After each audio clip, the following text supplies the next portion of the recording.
elle est dans un magasin, donc elle fait ses achats, mais avec son écran. Est-ce qu'elle commerce avec son écran, son appareil? Elle communique, hein. On peut commercer, mais là, c'est vraiment avec l'appareil. Alors, ici, dans cette classe de 6P, ce matin, on a travaillé sur les écrans et les pratiques avec les écrans. Donc, les enfants, ils ont découvert via une activité débranchée, déconnectée, donc des images tirées d'une bande dessinée, tous les écrans qu'on pouvait utiliser et qu'est-ce qu'on pouvait faire avec ces écrans. Donc, ils ont catégorisé dans des... comme on pouvait travailler, commercer, stocker, apprendre, créer. Voilà. Là, elle regarde des épisodes d'une série et puis elle se divertit. Ici, nous, on a mis c'est communiquer. Parce qu'on voit bien qu'il y a écrit SMS à Lise. Donc c'est communiquer. Et puis ici, nous, on a plutôt mis pour stocker.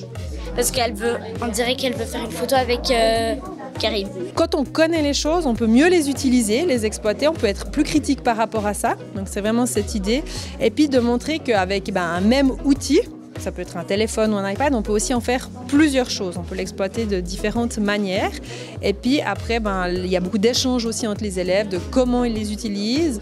Et puis c'est vrai que quand ça vient par les pairs, par eux-mêmes, c'est pas un adulte en fait qui impose. Et ils découvrent qu'on peut faire l'utiliser en fait de différentes manières.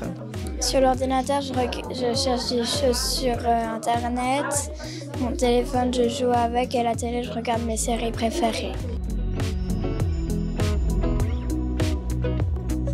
En classe, on parle souvent des écrans parce qu'ils parlent facilement de leur tablette, leur montre connectée, etc.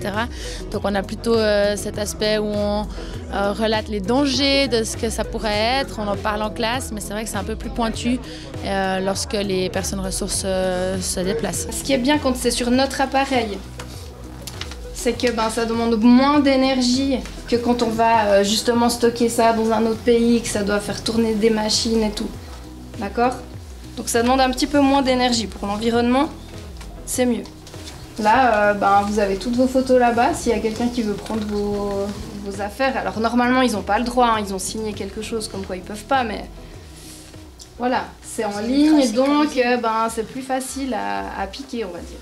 Après, l'avantage, c'est que on les retrouve partout. Moi, si je prends un autre téléphone puis que je vais sur mon compte cloud, je retrouve toutes mes affaires. Alors, on aborde aussi des notions plus abstraites, comme le stockage, le cloud, ce qu'on a fait ce matin.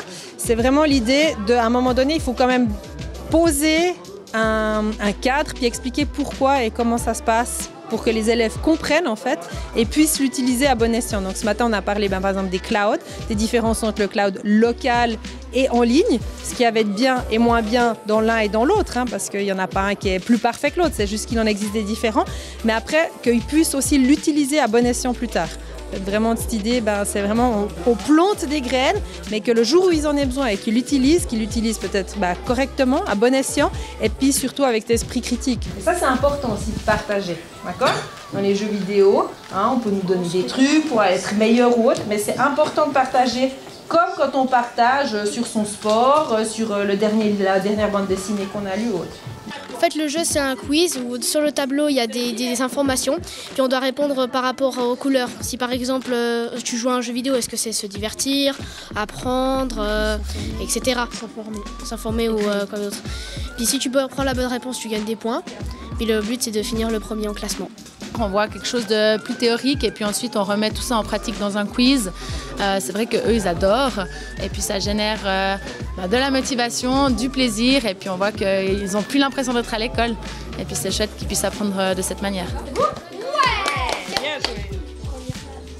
Démon de Mini et... C'est les flammes. Les flammes. Oui. Voilà. C'est vrai qu'à l'école, ils sont pas tout le temps sur les iPads, donc il y a un temps pour ça. Et puis c'est vrai qu'aussi à l'école, ils sont plusieurs en général sur les iPads. Ils sont plutôt par 2, 3 pour avoir ce côté aussi de discussion, de collaboration, coopération, qu'il y a peut-être moins dans le privé, mais c'est comme ça aussi qu'on les exploite en classe. L'avantage, c'est que on s'amuse, on se divertit, et le désavantage, c'est qu'après,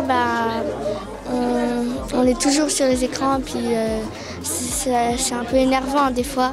pour pouvoir exploiter et se passer de quelque chose, il faut le connaître. Donc c'est vraiment, si on connaît les écrans, si on sait comment on les utilise, ce qu'il y a derrière la machine aussi, ça on ne travaille pas des activités débranchées, et ben les élèves peut-être qu'ils pourront plus dire, voilà, je l'utilise ou pas, puis avoir cet esprit critique de qu'est-ce que j'en fais, à quel moment comment je l'utilise en fait. C'est quoi synchroniser? Enregistrer. Stocker, ça veut dire enregistrer.